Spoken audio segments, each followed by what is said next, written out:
하나님의 말씀 마태복음 25장 말씀입니다.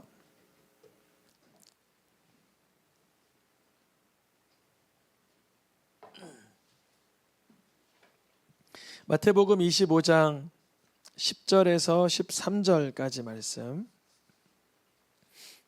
한 절씩 읽겠습니다. 그들이 사러 간 사이에 신랑이 오므로 준비하였던 자들은 함께 혼인잔치에 들어가고 문은 닫힌지라.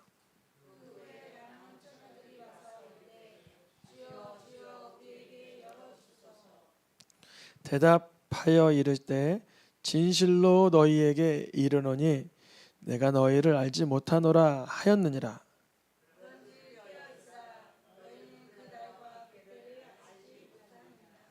아멘.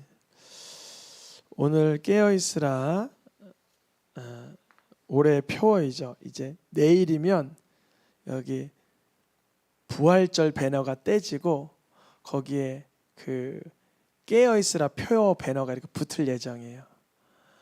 다경이 올 줄 알았으면 부탁했을 텐데 업체에다가 부탁을 했어요.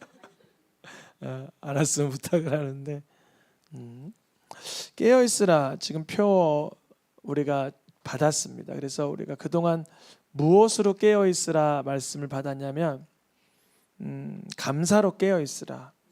그건 쉬웠죠. 뭐 감사해야지 그랬죠. 영으로 깨어있으라. 맞아. 육으로 살기보다 영으로 살아야지. 또 예수님과 함께 깨어있어라. 예수님이 내 구주 되시고 신랑 되심을 믿음으로 깨어있어야지. 여러 그 깨어있으라 주제어를 이렇게 앞에다가 붙였는데 오늘은 알지 못하니 깨어있으라 이런 내용이에요. 뭐하니 깨어있으라 그래요? 알지 못하니. 우리가 뭘 알지 못하냐면 하나님이 우리를 부르실 날을 알지 못한다는 거죠. 우리가 만약에 균일하게 딱 100세에 부름 받아요. 누구든지 100세까지 딱 살고 부름을 딱 받는다고 하면 이런 사람도 있을 거예요. 한 95세까지 내가 살고 싶은 대로 딱 살다가 5년 남겨두고 뭐 하는 거예요? 하나님의 뜻대로 살고자 회개하고 돌이키는 거죠. 근데 사실 그것도 이제 오해가 있는데 내가 5년 남겨두고 회개하고 돌이킬 수 있다라고 장담하지만 어떤 분은 5년 교회 다녀도 그게 안 되는 경우가 있어요. 그러니까 성령이 하시는 일은 우리의 원하는 그 스케줄하고 딱 안 맞기 때문에 그 시기가 늘어질 수도 있고 그래요. 근데 우리가 객관적으로 알고 있지만 딱 100세가 돼서 부르는 게 아니라 제가 올해 기준으로 근래 한 1, 2년 동안 봬도 정말 갑작스럽게 하나님을 부름을 받는 경우가 너무 많았어요. 그렇죠? 우리 루디아 권사님 끄덕거리시는데 그렇죠? 그런 일 작년에도 있었잖아요. 그렇죠? 정말 갑자기 하루아침 사이에 생을 달리하는 어떻게 그분이 정말 대표적인 거는 제 이제 고등학교 동창인데 그 아이가 그렇게 부러워하던 대상이었어요. 이렇게 대기업을 다니고 훌륭한 직책에까지 금융권에서 일을 했는데 그 부러워하던 친구가 갑자기 생을 달리하는 거예요. 이제 40대 초중반인데 어떤 분의 이제 사업장의 윗 선임인데 그 사람 좋겠다 했는데 그 선임이 먼저 하루아침 사이에 생을 달리하고 50이 안 됐는데 그러니까 이게 뭐 질병이냐 지병이냐 사고냐 뭐 갑자기 어떤 이유는 명확히 모르냐 우리가 알 수 없다는 거예요. 그거를 두려워하라는 의미가 아니고요. 인정하라는 거예요. 그걸 인정하지 않으면 어느 날 만약에 우리 새생명 성도님들이 100명이라고 가정을 했을 때 한 사람이 그런 부름을 받아요. 그럼 우리가 하나님이 이미 익히 우리가 객관적으로 알려주셨어요. 누구를 먼저 부를지 알지 못한다라는 걸 알려주셨단 말이죠. 하나님은 퀴즈하는 것도 아니고 속임수도 아니에요. 우린 알고 있어요. 언제 그날과 그때인지는 알지 못하는 걸 알아요. 그걸 알지 못하는 걸 안다는 거죠. 그래서 그거를 예수님이 예화로 들어주시는데 상황은 이러했어요. 주님이 오실 그날을 기다리는 상황인데 이걸 예화로 들어주셨어요. 5명은 미련한 부류라고 이제 말씀을 해주셨고 5명은 슬기 있는 사람이라고 했어요. 그래서 그러면 미련한 사람하고 슬기 있는 사람하고 뭐가 차이 있을까? 그 다음 구절을 보니까 미련한 자들도 등을 가지고 있는데 슬기로운 자들도 등을 가지고 있어요. 미련한 자들도 지금 그 등을 가지고 있으니까 등에서 뭐가 나오고 있어요? 빛이 나오고 있죠. 여러분 세상에 살아가는 사람들이 빛나는 사람들, 예수님을 안 믿지만 빛나는 사람들도 있어요. 예수님을 안 믿는데 세상에서 경건하게 살려고 애쓰고 또 보람되게 살려고 애쓰는 사람들도 꽤 있어요. 등을 가지고 있죠. 그런데 슬기 있는 자들도 등이 있는데 따로 뭔가 들고 있는데 그게 뭐예요? 그릇에 기름을 따로 가지고 있어요. 이거 쉬운 표현인데 이런 거예요. 이 열 처녀 모두 다 현재는 등이 다 밝게 가지고 있는데 슬기로운 자들은 이런 생각을 한 거예요. 언젠간 어두워지는 때가 있겠다. 나의 한계에 봉착하는 때가 있겠다. 이거를 미연에 발견한 거예요. 미련한 자들은 등을 가지고 있어서 등이 만약에 꺼지려고 하면 내가 언제라도 내가 살 수 있지. 자기와 삶과 생활을 의지했던 거예요. 그런데 이 슬기 있는 자들은 자기의 삶 속에 지금 등을 가지고 있잖아요. 빛도 나오고 있잖아요. 그래도 괜찮잖아요. 그런데 나의 여력으로 도무지 안 되는 순간이 올 거라고 알고 준비를 했던 거예요. 기름을. 그래서 둘 다 이제 신랑을 기다리고 있는데 신랑이 좀 늦게 왔어요. 어떤 이유로든지 늦게 왔어요. 그래서 그 열 처녀 모두 다 뭐 하고 있어요 지금? 5명은 졸고 5명은 안 졸았어요? 다 졸았어요. 다 잤어요.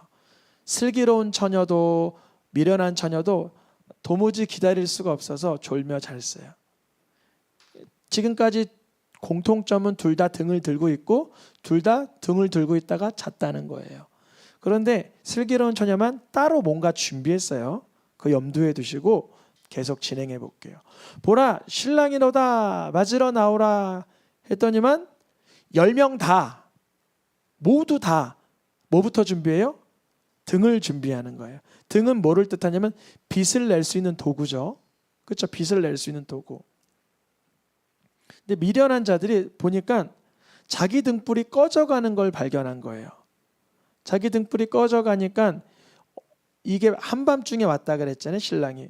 그러니까 등이 꺼져버리면 자기가 그를 볼 수도 없고 그가 자기를 볼 수도 없어서 기름이 필요한 거예요. 근데 슬기로운 자들은 따로 준비를 했다 그랬잖아요. 근데 얼마만큼 준비했냐 보니까 함께 쓰기는 부족할 만큼 딱 자기가 쓸 만큼만 준비하게 됐다는 거예요. 그래서 이들에게 얘기하기를 차라리 너희들이 평상시에도 원했던 것처럼 파는 자들에게 가서 쓸 것을 사오면 되지 않냐 했는데 그들이 사러 간 사이에 이미 그 잔치의 문은 닫혀버렸다는 거예요. 이게 문이 닫힌 다음에는 늦게라도 들어가고 싶어서 뭐라 그랬냐면 주여 문은 열어주소서 우리가 지금 당장 가서 사왔습니다. 그래요. 그런데 그 잔치 안쪽 집에서 뭐라 그러냐면 너희를 알지 못한다 그래요. 왜 그랬을까요? 준비된 자들은 바로 들어갔어요. 뭐가 준비된 자들? 내 역량을 넘어서는 삶의 문제와 내 역량을 넘어서는 어둠이 다가올 때를 익히 아는 거예요. 여러분 죽음이라는 순간이 나에게 분명히 있다라고 예상되는 분 있으세요? 나는 반드시 죽음이라는 순간이 있을 거다. 당연히 다 여기에 확답을 하시겠죠. 우리 여기 앞에 있는 꼬맹이들도 자주 물어봐요. 죽는 건 어떻게 죽는 거예요? 이걸 자꾸 물어봐요. 근데 저는 그걸 긍정적으로 여겨요. 왜냐하면 삶의 끝자락에 대해서 이 아이가 지속적으로 궁금해하고 고민하면서 삶과 죽음, 존재와 영혼의 때를 고민하게 만드는 중요한 질문이기 때문에 저는 그런 질문들을 반겨요. 근데 이 남은 처녀들이 곧 미련한 처녀인데 이들은 준비되지 못한 상황에서 들어가고 싶었어요. 그런데 알지 못한다라고 말을 듣게 되죠. 우리가 깨어 있어야 할 이유는 뭐냐면 언제 주님이 날 부르시지 알지 못하기 때문에 준비하고 있으라는 거예요. 지혜로운 처녀들을 지칭하는 다른 말이 뭐예요? 여기 본문에서 언어 영역 시간입니다. 지혜로운 처녀는 뭐라고 여기서 표현하고 있어요? 맞아요. 준비하였던 자들은. 준비하였던 자들은 뭘 준비했다는 거죠? 어두워진 때, 캄캄해진 때. 여러분 보험도 드시고 뭐 적금도 드시고 뭐 여러 가지 많이 삶에 이런 안전장치를 하고 계실 텐데 영혼의 안전장치를 할 수 있기를 축복합니다. 우리가 어두워진 때는요, 우리의 건강과 금전과 관계 상황과 관계없이 찾아와요. 그때가 내가 유독히 복된 순간에 찾아올 수도 있고 괴로운 순간에 그 죽음이라는 문턱이 덜커덩 찾아올 수도 있어요. 근데 언제 찾아오든 뭐 해라는 거예요? 주님은 준비하라는 거예요. 그날은 어둠의 때요 어두워진 때이지만 기름등불을 준비하는 자들은 들어가는 거예요. 그러면 여쭤봅니다. 기름등불이 뭘까요? 그게 핵심이겠죠. 그게 뭐냐면 살아있는 동안 예수 그리스도를 의지하는 가운데 경험되는 성령의 체험과 충만함입니다. 좀 이것도 어려움이 이거예요. 우리가 일상생활 속에서 어두움이 찾아와요. 실존적 어두움과 괴로움이 찾아와요. 낭만과 근심이 찾아와요. 그때 나를 위해 십자가에 자기 몸을 버리신 예수님을 인정함으로 거기로부터 해방되는 경험들이 축적되는 상태. 그래서 예수님을 더욱 의지하는 영성과 성령의 충만함이 그릇에 준비되는 상태. 그래서 어느 날 나에게 어두움이 다가오고 주님이 오라 하실 때 그날이 언제인지라도 예수님을 의지하던 성령의 충만함의 그릇이 여지가 있어서 내 감정적인 능력이나 이성적인 능력은 바닥났을지라도 예수님을 의지하는 그 능력으로 천국 잔치에 입장하게 된다는 거예요. 그러니까 성경 전체가 얘기하는 건 행위 구원이 아니잖아요. 행위 구원 아니죠. 성경에서는 선한 일을 12개 하면 천국 가고 선한 일을 11개 하면 못 들어가는 기준이 아니라 선한 일을 100개 했을지라도 내 삶의 악한 일 하나로 인해서 하나님의 나라 들어가지 못하니 하나님의 은혜인 예수 그리스도를 인정하는 삶 속에서 들어가는 건데 살아있는 동안 예수님을 평소에는 인정 안 해. 왜냐하면 오늘이 그날 같진 않아. 오늘도 예수님을 내 삶에 인정 안 해. 그날 같진 않아. 갑자기 주님 부르시면 예수님을 인정하던 예수님을 신뢰하던 기름 그릇에 성령의 충만함이 없는 바닥난 상태가 고스란히 드러난다는 거죠. 깨어있으라. 이유는 알지 못하기 때문에. 그때가 주님이 나를 부르시는 그때가 오늘일런지 수련회 끝난 다음 날일런지 아니면 나이가 90 넘어서인지 알지 못하기 때문에 깨어있으라. 다른 말로 준비하고 있으라. 무엇을? 기름그릇을. 기름그릇은 무엇인가? 예수님을 신뢰하고 인정하는 삶의 그러한 모든 시간들과 경험들이 축적되는 거예요. 그래서 그것이 주님이 갑자기 날 부르실지라도 이미 예수님을 인정하며 경험된 삶의 그 믿음들이 그날에도 나를 밝히 빛나게 해주는 것입니다. 성경 대부분이 깨어있으라고 하는 이유를 알지 못하기 때문에 깨어있으라고 말하고 있어요. 주가 언제 임할는지 알지 못하니까 깨어있어야 되지 않냐. 밤일지 새벽일지 언제일지 알지 못하니 깨어있으라. 여기서 다굴 때 새벽에 깨어있지 못해서 예수님을 부인했다가 회개한 사람이 기억나죠. 누구죠? 베드로. 베드로는 평소에 예수님의 사랑을 여러 번 경험했어요. 자기가 좀 못되게 행동했을 때, 제자들과 분쟁하고 다툴 때에도 예수님의 사랑을, 예수님의 발을 씻어주시게 하신 그 사랑을 기억해놔서 예수님이 십자가 지는 그날 본인은 예수님을 부인했지만 무엇에 흐느껴 울기 시작해요? 그 사랑에 흐느껴 울기 시작해요.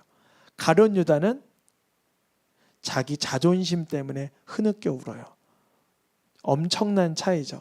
자존심에 흐느껴 운 가룟 유다는 자기의 목을 매지만, 자존심에 분노한 초대왕 사울은 자기 칼에 엎드러지지만, 하나님 앞에 그 사랑과 은혜에 감격하여 울던 삼손은 순교하고, 그러한 베드로는 주의 제자로 끝까지 쓰임받죠.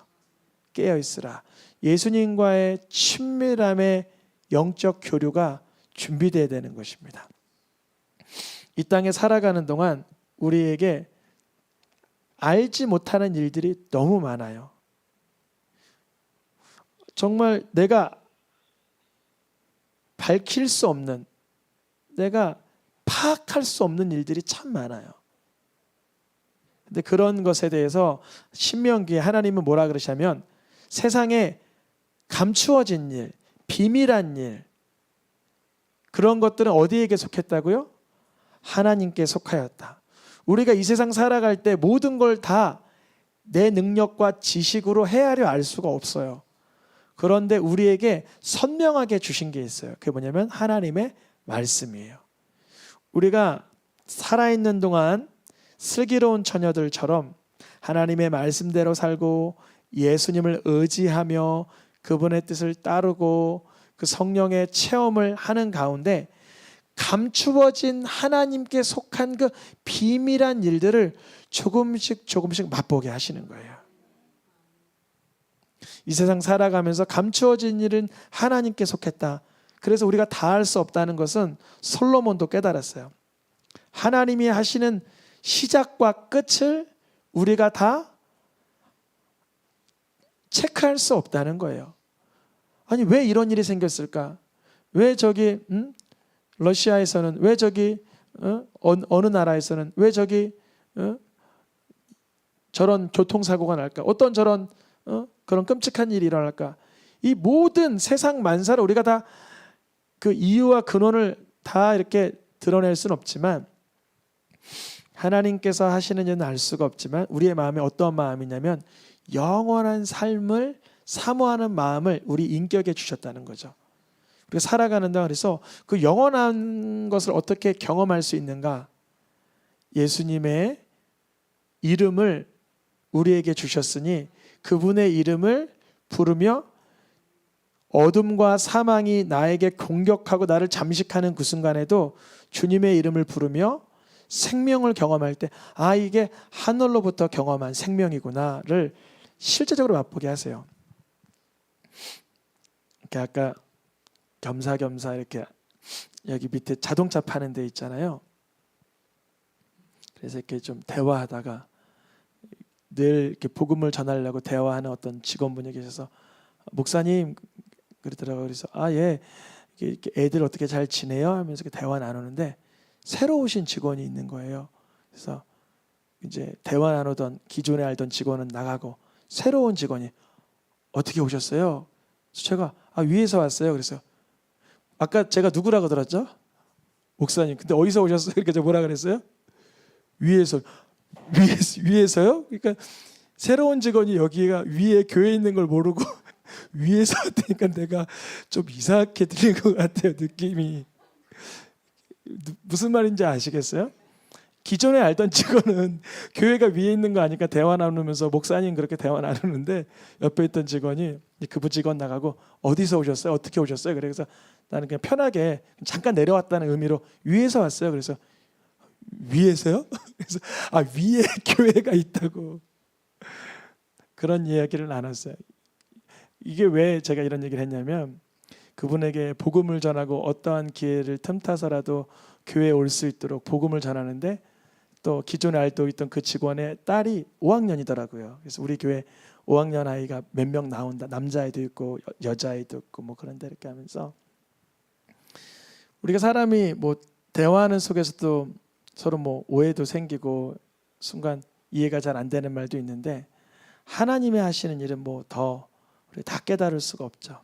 근데 영원을 사모하는 마음을 주시면서 우리가 하나님의 말씀대로 살아가며 그날을 준비하며 있을 때 영원한 세계에 속한 생명을 일상생활 속에서 맛보게 하십니다. 우리는 내일 일을 알지 못해요. 이거는 실제고 진실이, 그거를 알고 사는 사람은 오늘이 복되고 유익할 수 있어요.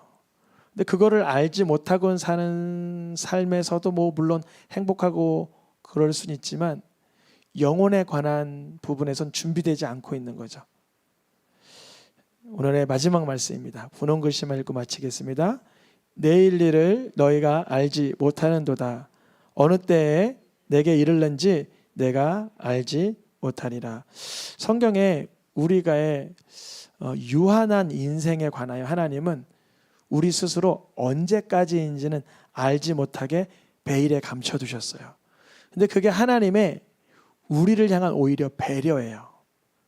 우리가 어느 때까지 살지 알지 못하기 때문에 더 진실해질 수 있어요. 더 삶에 대해서 우리가 순수해질 수가 있어요. 우리가 삶이 어느 때까지인지 알고 내 삶이 어떻게 될지 미리 우리의 시나리오를 구성하면 우리가 그거에 따라 연기할 수도 있겠죠. 나를 이렇게 외식할 수도 있겠죠. 하나님이 하시는 걸 우리가 다 알지 못하기 때문에 언제라도 우리에게 분부하신 건 뭐냐? 말씀에 따라 살 수 있도록, 하나님의 뜻에 따라 살 수 있도록, 그러면서 그 가운데 영생에 속한 것을 맛볼 수 있도록 해주시는 줄 믿습니다.